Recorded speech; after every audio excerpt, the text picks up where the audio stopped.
حدیث نبوی میں نجد کی طرف نبی کریم صلی اللہ علیہ وسلم کے ساتھ غزوہ ذات الرقاع میں شریک تھا۔ دشمن سے مقابلے کے وقت ہم نے صفیں باندھی۔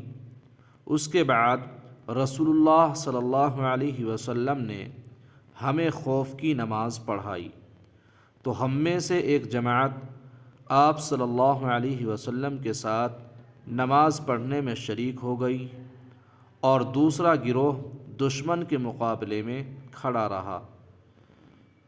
پھر رسول کریم صلی اللہ علیہ وسلم نے اپنی اقتداء میں نماز پڑھنے والوں کے ساتھ ایک رکوع اور 2 سجدے کیے۔ پھر یہ لوگ لوٹ کر اس جماعت کی جگہ آ گئے جس نے ابھی نماز نہیں پڑھی تھی۔ اب دوسری جماعت آئی، ان کے ساتھ بھی آپ صلی اللہ علیہ وسلم نے ایک رکوع اور 2 سجدے کیے۔ پھر آپ صلی اللہ علیہ وسلم نے سلام پھیر دیا۔